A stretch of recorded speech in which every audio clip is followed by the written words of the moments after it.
Deandre Ayton is coming back for about 3 minutes today. He was a Pacer, but the Suns matching the offer sheet that he signed with Indiana. He will be a Sun once again, despite everything that has happened since the end of the season. We'll break it all down on today's episode of Locked On Suns.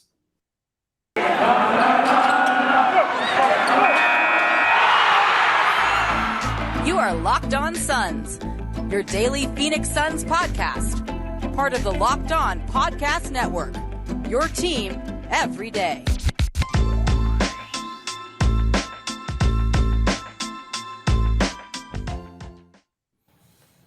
We are back. This is Locked On Phoenix Suns. We are part of the Locked On Podcast Network, and I'm your host, Brendon Kleen, a credentialed media member covering the Suns for the past 5 seasons and a writer at Suns.com and Dime Magazine. A big thank you for making Locked On Suns your first listen here on this Friday, a massive news day in Suns land, so I appreciate you guys finding us.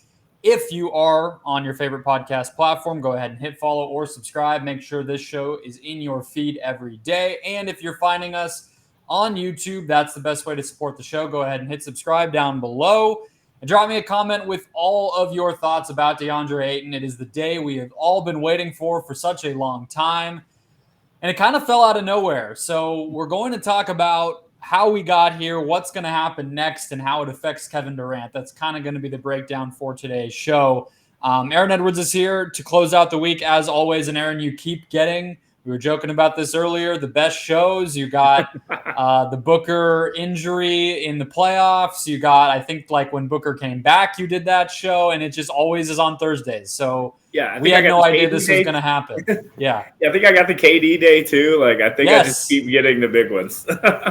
Yes. You did the draft, which the Suns didn't do anything in, but that was on a Thursday. So, yeah, let's get right to it. Obviously, we knew the Pacers were kind of lurking there as the team to watch. They had the cap space, or they could create it pretty easily. We knew that was going to be there for them. There's an obvious hole at center in some regard. I mean, they had Miles Turner, but we all started to hear Indiana. Finally today, mid-afternoon, it drops. We all go into a frenzy. Is it going to be a sign and trade? Can James Jones get this done under the wire, or are the Suns going to match? Or, as I think a lot of Suns fans were sitting there looking at themselves and thinking, are we really about to just lose this guy for nothing? Did you, in that moment, feel like DA was gone, or did you think something was going to get figured out? I think a lot of GMs are bad in like all the sports, but I don't think they're letting a dude go for free bad. Like, I just don't think anybody is that bad at their job. So the second the Max showed up, like, this wasn't like the Amari situation where it was a bunch of knee issues, and yeah, technically, like, we maybe should have just because he was our dude, but this was a young dude that was on his second contract, and you just don't lose a dude like that for free, no matter how you technically feel about him. Yeah, and we'll get to how they feel about him as we keep going here. But so I think even like dating back to last week, I was thinking out loud, at least, if not actually talking about it. And then last night and the night before on this show, I was finally like, okay, I just need to address the possibility that this dude just comes back. The thing that made me, well, it was a couple things. One, obviously, which we've been talking about for a while now, that sign and trade market just never developed. I like the Suns, I think, might have wanted it to. There wasn't that big trade where they're going to get a guy that's going to make the team even the same, let alone better. And so, okay, like, then the KD thing comes up and it's like, all right, well, they have to direct it that way. Can they do it for Donovan Mitchell? And I think that kind of reinvigorated the momentum, so to speak, of like, okay, there could be something here. But then you started to hear these reports, like the one that got attention the end of last week was Zach Lowe putting out there that kind of imagined trade option, but I don't think it was fully like a guess on his part. It felt like him and Windhorst had kind of heard that it was going to be that. And nowhere in that trade did you see DeAndre Ayton or in any of the conversation around this. Like, it very much started to feel like the Nets genuinely didn't want DA, and obviously no other team had really expressed that much interest. The Knicks became the front runners for Donovan Mitchell, so that opportunity went out the door.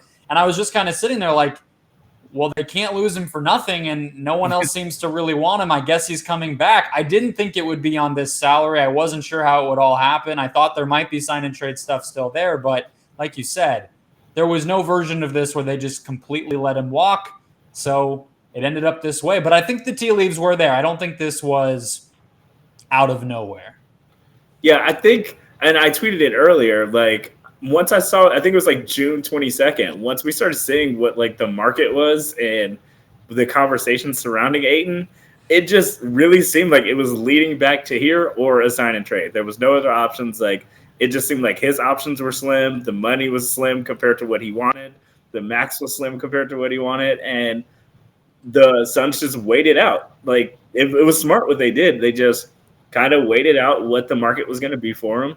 And it seems like, even though I think it was kind of a lie, that they were going to match whoever offered them, regardless of what it was. And yeah, like they played it as super tight as they needed to, and they waited until the offer finally came, and they kind of just knew that they were always going to do this. Yeah, like you said, Shams Charania reported afterward, and actually Woj kind of backed it up too, that this was their plan all along, quote unquote. But James Jones said on June 24th, quote, "Nothing has changed on our end. We haven't said anything different. DA remains a huge part of what we do, and he's a free agent." And then he went on to say, like, we'll let the process play out. You know, despite what happened between Monty and Ayton after Game 7, at the end of Game 7, Jones has been the same the whole entire time. And I think you're right. He knew this was an option. He knew some team might try to force their hand. And he obviously had the green light. We'll talk about the tax stuff and everything later on in the show. But he knew if it came down to it, he had the green light to go ahead and match it. But he also, I'm sure, was up for at least talking about sign and trades.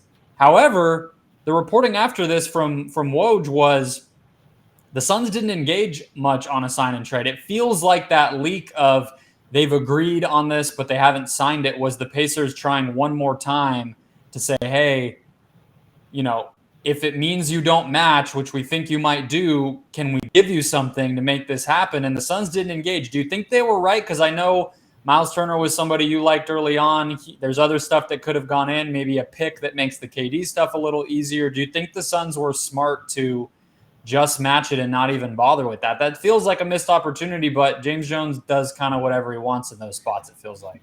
Yeah, it seems like the Suns had no interest in Miles Turner. And once I started hearing just like leaks about how good Miles Turner is for the Indiana Pacers and Carlisle talking about how their defense fell apart without him, like, it just seemed like all these leaks were trying to spark interest, because I guess they even thought that there would be more interest for Miles Turner. But it just doesn't seem like James Jones went for it. Like, this was, as much as it seems weird, and like we've talked about before, the Suns like to keep everything close to the chest and let us know zero things. It just would have, like, I couldn't have fathomed that it was always going to be this simple, that they were going to match whoever did it, and they were just waiting out to see what the number was. And it seems that's exactly what it was. Yeah, it's wild when you think, too, like the Pacers had to cut players who are somewhat promising. Like, you know, Dwayne Washington was a guy for them. It's not like a name everybody knows, but he's a young player who they had just decided to keep, and now they're cutting him already. And just to do the offer sheet, it's just a reminder of why we don't see this stuff happen. Like, obviously, I'm sure there's way worse stories in the past besides Dwayne Washington, but I'm just saying, like, these guys, the Pacers did a bunch of stuff to make this happen, and the Suns just sat there and handled it the way that they should handle it. Like, I posted online, like, it's obviously, we can all poke fun at James Jones. That article about the draft was hilarious and blah, blah, blah, but he's not an idiot. Like, he's been around the NBA his whole life. He was not going to let this happen. I will admit I was a little bit nervous for a second, just because he does things so out of the box so often, but I was like, there is no way that they can do it. And obviously they responded very, very quickly. They did not let this linger. But let's talk about what happens next, both between these two sides and as it relates to the Kevin Durant stuff. We'll actually do the KD stuff next, because I think that's what's on people's minds. Yeah. First today's show, guys, brought to you by BetOnline. BetOnline.net is your number one source for sports betting needs and info all year long, including league analysis and news. baseball regular season still going. You have hockey free agency. You have summer league if you're into that. You have these next team odds for Kyrie Irving and Kevin Durant. It never, ever stops. And if you're like me, your fantasy league just got reactivated, and it's making you remember that football's coming, and you can bet on that as well. College stuff coming really not too far from right now. There's all sorts of stuff on BetOnline. Let me see here what we have. But you can also be checking podcasts, articles. They have live betting. They have esports stuff. They really never quit. Yeah, let's see. Week 1 odds. The Arizona Cardinals are playing the Cincinnati Bengals, which is also a reminder that their schedule is a nightmare. They are actually only 2.5-point underdogs, which feels like a very July line. Like the week of, it'll be like 8. But for now, if you like that line, if it feels good to you and you want to get in early, football odds are already here. You just need to keep an eye on BetOnline all year long to get in on the action. That's betonline.net or their mobile app to learn more about the latest trends in action. BetOnline, where the game starts. All right, Aaron. So I actually did our national show today, Locked On Sports Today for the network, and the host was like, guess the KD stuff is over, like before we even started recording. And I see some fans feeling that way too, and definitely some media elsewhere, that this is just the end of the KD talks. I mean, I think most Suns fans who have been as like obsessive about this whole thing as you and I have probably realize that it's not over. But how do you think this changes what is going to happen in the negotiations between Phoenix and Brooklyn now that nothing related to Ayton is an option? He can't be traded for 6 months. He has a no-trade clause. He's out of it for at least halfway through next season. So what does that do for the KD talks in your mind? I think it makes for sure that regardless of if we get KD or not, we aren't going to have Mikal Bridges anymore. Like that's it now. Like that's exactly what's going to happen. There's no scenario where it doesn't happen now if we end up with Kevin Durant. So I would just like people to start preparing for that regardless of what happens. And I don't know, like I still feel like it's a possibility still. Like I said, they knew a week before KD asked for the trade that he wanted to trade. Him and Book were hanging out. And they knew that this was a scenario too, that they would sign Ayton to the max after he got an offer, and they were going to match it. Like I think all of this they knew months ago, or at least a month ago. So I still think that it's in play, and it all helps knowing that KD wanted to go here. So it just always knowing early and knowing that you're the location that he wants to go to, I feel like that makes it a little easier. Like I think it's going to be more of a grind, even though we knew that the market pretty much said nobody wanted Ayton. So I don't think that was going to be a possibility for anybody.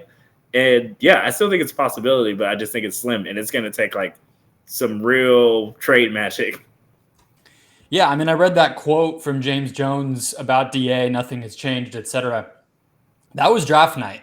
You know, they knew, I mean, we all sort of knew that this could be on the table at that point, right? Like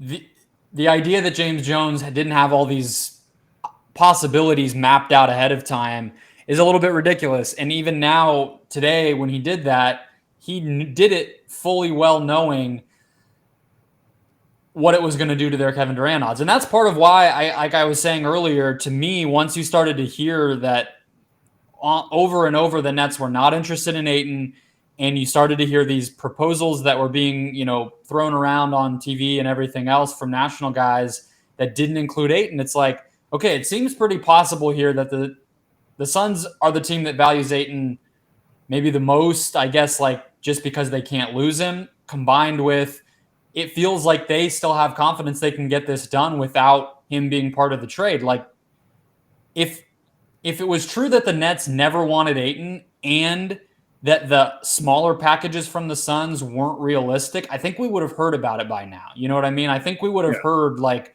the Nets don't want Mikal Bridges. We haven't heard that, right? Like we haven't heard those other types of offers that could be there that Brooklyn is saying no to that, which makes me feel like it's still on the table. I'm surprised to hear you say you think it's a slim possibility here because I don't know who else is doing it.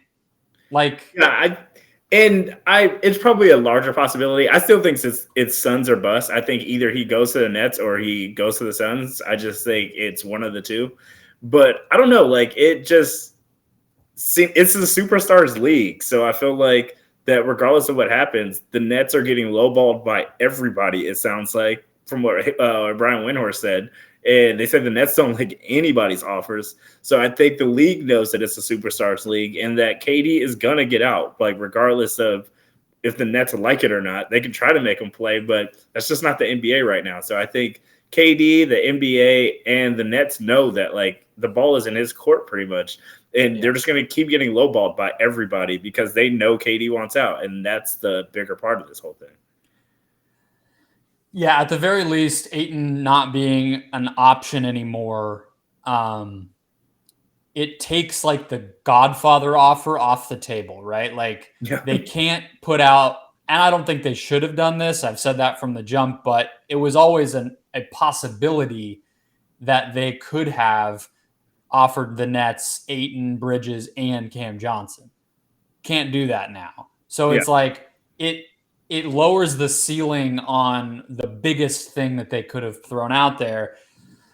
I guess to me, it's like that wasn't ever realistic anyway. If that's what the Nets asking price is, I do think the Suns would just have walked away. I just think that's just too much. I get he's Kevin Durant, but he's also 34 and he's also, very, very injury prone recently. So I just don't think that ever would have been worth it. My question to you, you said the ball was in his court. That's exactly the way that I put it on the show yesterday.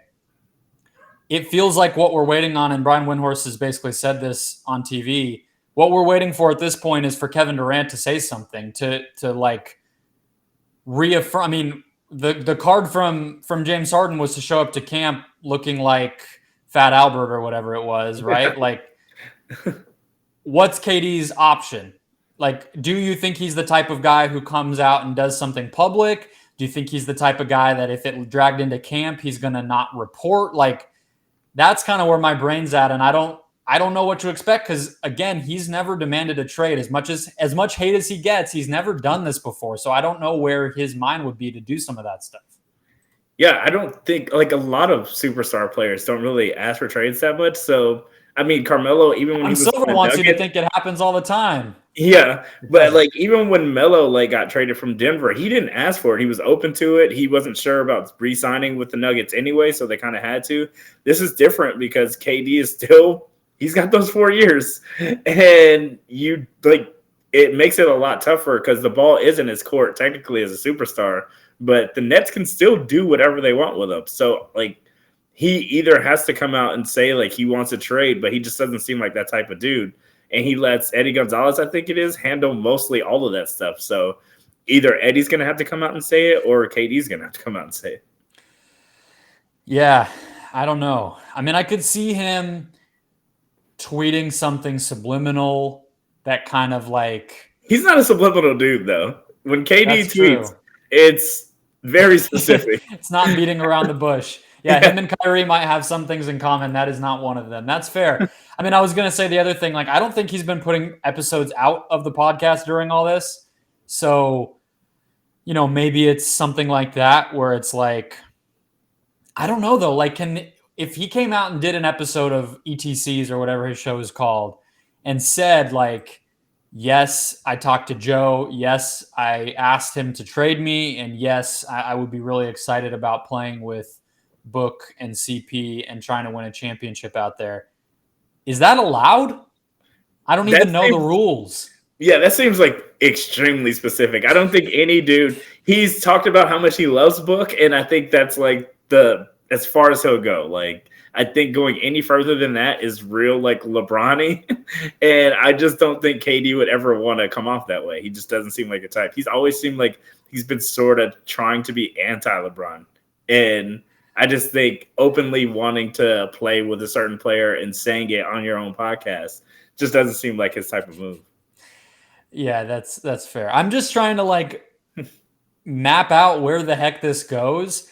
I guess my final question to loop it back to Ayton a little bit here is, we talked about like the ceiling's a little bit lower on what the Suns can offer. It does complicate things. The idea of like, and it feels like the Knicks are going to get Donovan Mitchell. I don't know if you saw this. He's throwing out the first pitch in some game in New York this weekend. He's doing like a minor league game on Coney Island, and he's throwing out the first pitch.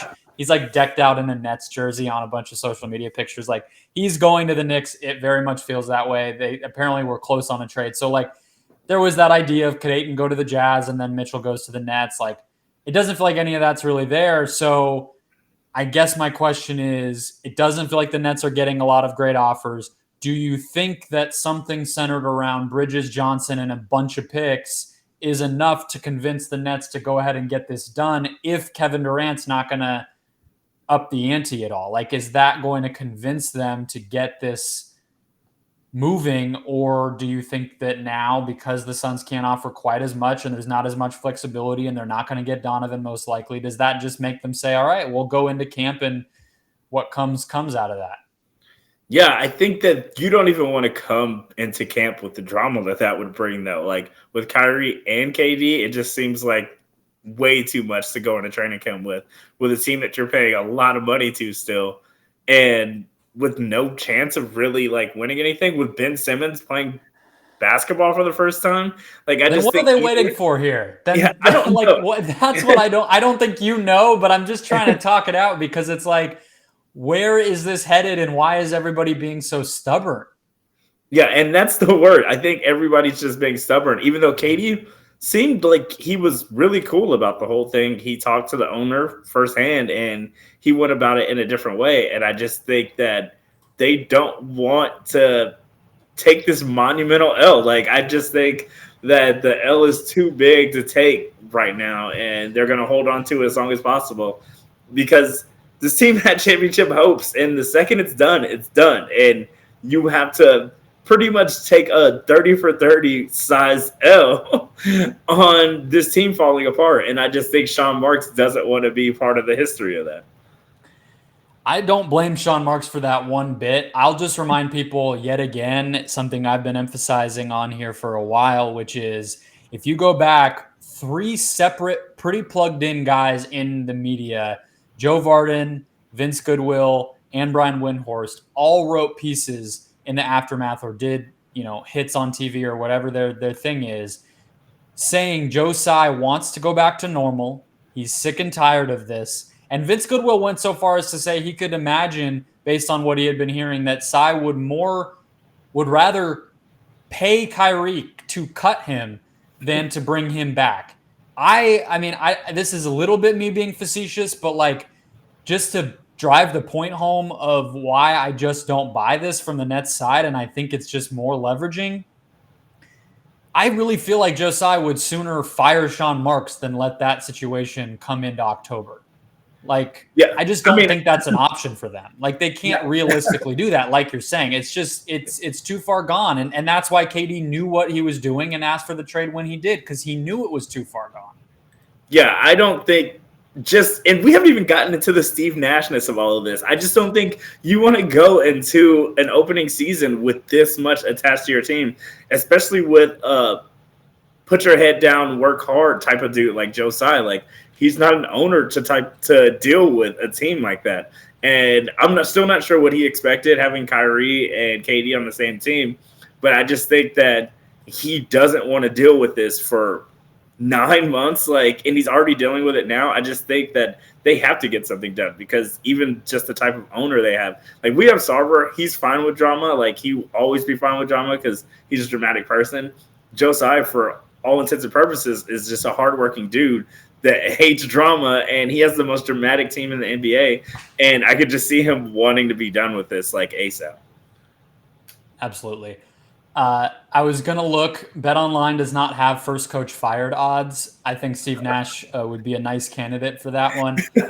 He has coach of the year odds. I'm not giving anybody a secret because it's bad odds, but higher than Mike Budenholzer, higher than Billy Donovan, higher than Greg Popovich, Chauncey Bill.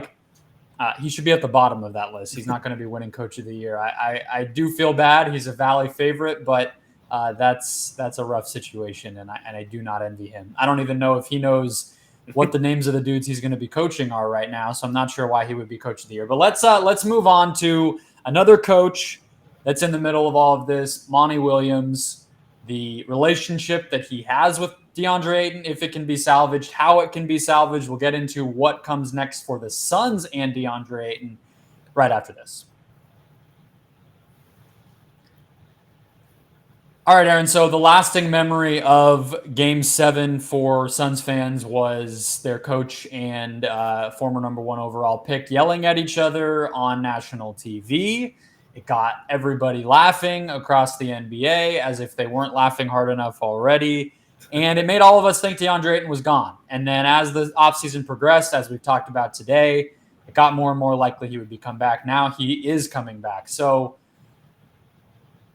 we were talking about this. This is the most interesting part of it to me of all. I mean, obviously getting KD is the next thing to fall. But whether that happens or not, these guys now have this situation in front of them where they're just going to have to like talk it out. Like that sounds very basic and kind of like silly, but like I do think there were some genuinely broken feelings, hard feelings between not only Monty, but you heard how short Book was about the whole thing. There's always been some stuff percolating about those guys, and they've never been like necessarily close friends or anything like that. So DA is a part of this team, and the goal will still be to win a championship.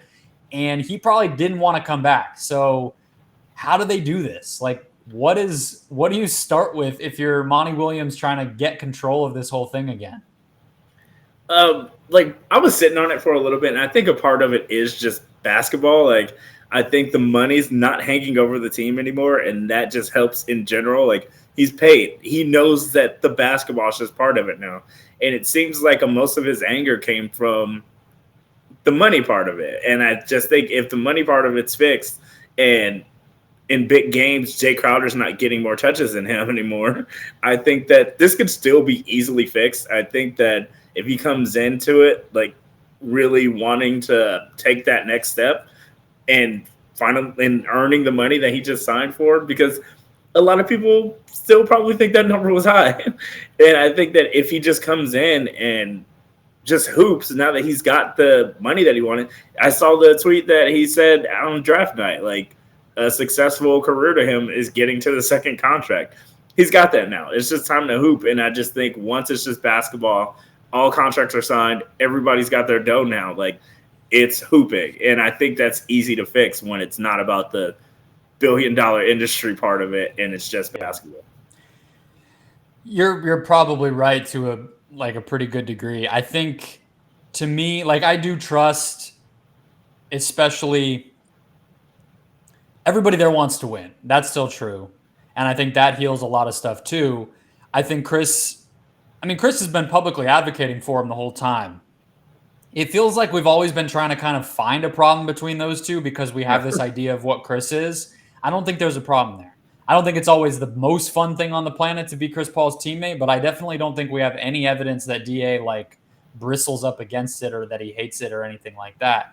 And I think Monty too is humble enough to admit to himself that he was in the wrong in some ways probably here too. And like you said, not having that money hang over it. Now, every time DA doesn't get a shot, it's not going to be, that was, $500,000 that I just lost or whatever it is. You know what I mean? So I think that helps. But two things to me are going to be interesting here to think about.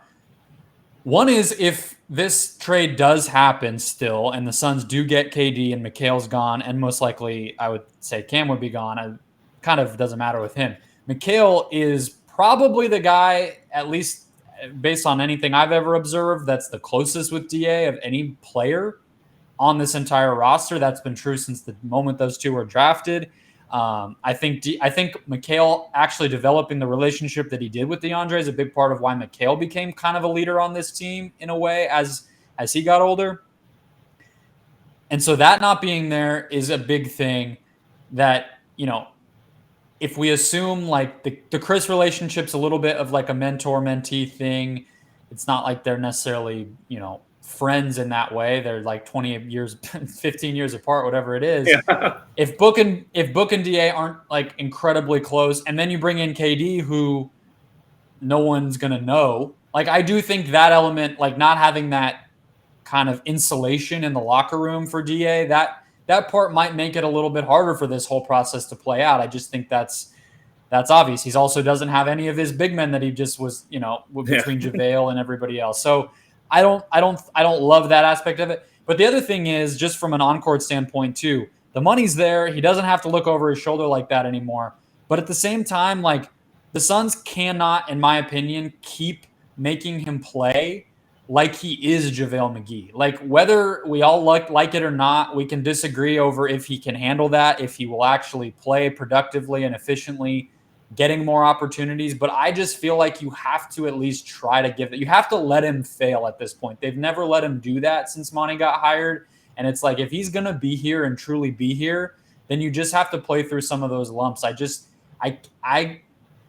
I don't even like love the long-term growth possibilities for DA. I've talked about that plenty. But at a certain point, it's kind of disrespectful. Is that fair? Yeah, I've thought about that too. It's just with Chris Paul and Booker having like a lion's share of the ball, I just think we haven't given him a chance to even figure out who he is as an NBA player. Like, I just really think that he has to, especially on a team like this that's coming up, regardless of if we get KD or not, we're going to have to figure out what Ayton we're going to have the next couple of years and let him figure out who he's going to be the next couple of years. And just running a pick and roll, pick and pop, and getting the ball every once in a while, like getting the ball in the first and being forgotten in the fourth. We just can't do that now. Like, he's here and he's stuck here. And we have to let this number one pick figure out what type of NBA player that he the ceiling's going to be for him. Yeah, and I think there's this other part too of like, we're talking about the money and okay, he has it now and maybe his priorities change. But I think that's actually another part of this. Like, his priorities aren't to make money, which in one way is, he's not going to be necessarily worried about stats and the types of things that we assume players are a little bit more worried about when they're in a contract year or they're looking out for their next thing.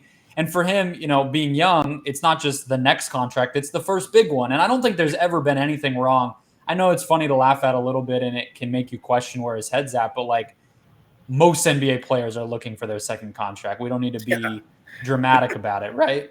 But just grow up. Like, it's about part of the second contract. Exactly. Like, okay, yes, he was a number one overall pick. He was still making like $10 million on the first one, but like, okay, that's like life-changing money. This is generational money, and there's nothing wrong with somebody wanting that. But it's also, like you were saying, what kind of players are going to be? What's his priority now? Like, what's driving him now? I think he's going to need to kind of figure that out. And I think that it will start to be, I want to develop my offensive game. I want to be a bigger part of a winning franchise. I want to start to get accolades. I want to be an all-star. I want to be a defensive player of the year. I want to make all defense teams or lead the league in rebounding, or whatever types of things that competitive juice makes you want to do. And then I also think, like, if he's not trying to make the money, that's not all just good either, because there's probably a big part of it where he was sacrificing as much as he did also because he wanted to make the money. And he knew that that winning big time and sacrificing to get there was a big part of, for him, what that recipe was going to be to get the payday that he wanted. And he was right. So it's like, if he's not worried about that now, he's comfortable with that money. I don't know if he wants to just sit there and be told what to do every single step of the way and always listen to it. He might have some more opinions now. So I don't know. I'm fascinated by it. I don't think it's what he wanted to do. And I think it's on the other guys in that locker room, including Monty, probably especially Monty, to figure it out. Yeah, I think being in the draft that he was in, like, he wants to prove that he deserves to be one of the names mentioned in that draft.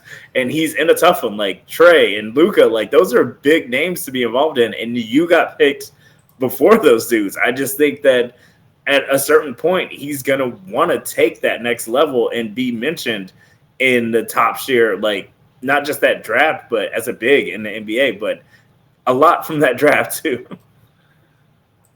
Yeah, and one of the guys just beat him. Like before, he could rely on like, well, I have the success, and so yeah, maybe Luka and Trey have made all-star teams and this and that, but like at least I'm winning. Well, like you just you got beat by one of them. Another one made the conference finals. Like he doesn't really necessarily have that anymore, and so yeah, I'm sure that there's that part of him. Like I do think he is a competitive guy. I don't know if his brain works the same way that all of us want to pretend like our brains would work if we were in that spot of like, oh, I would just smash down a dunk on everybody. Like, okay, yeah. I mean, sure, like in 2K, maybe that's how you want to play, but like he is who he is. I don't think that means he doesn't care about any of this stuff. So I think, like people, for as long as I've been doing this show, which is basically his whole career, have accused me of being an Ayton hater. Maybe that's true. It's fine, but he's fascinating to me. Like, I think I'm this new chapter. Like, it would have been cool to kind of see him like on a bad team, just take a bunch of shots. We've seen that before, but this is way more interesting. Like, my curiosity is way higher now to see how this goes than it would have been if he was just on the Pacers with Tyrese Halliburton and, getting to do whatever he wanted. Like, how do they try to fit him into, with him doing more, fit him into a team that still wants to win a championship? It's going to be really fascinating. But any last thoughts for today? I'm just shocked it got done so fast. I knew it was sort of coming a couple weeks ago, but I didn't think it was going to be 90 seconds fast. But here we are. Yeah, that DocuSign was up and ready to go. They were logged in. They had their password. They didn't forget it. They had batteries in the mouse. They were ready for that email to come through. I don't think it was a fax. I feel like if it was a fax, 3 minutes would have been too long. I don't think you can print the fax that quickly and get it signed and then re-uploaded. So I feel like it was DocuSign, Adobe Sign, something like that, and they were ready to go. But I will be out of town all weekend, so let's hope that the Kevin Durant news doesn't break. I'm not doing a show till Sunday night, and maybe not even then. So I'm glad that James Jones and Kevin Pritchard got their business handled today, and we will end the week just like that. Hit subscribe, hit follow, guys, wherever you're finding the show. Make sure that you do not miss the next one when it comes. A big thanks for making Locked On Suns your first listen. Now, go make Locked On NBA your second listen for everybody else's thoughts on this whole nightmare and what's going on in Summer League.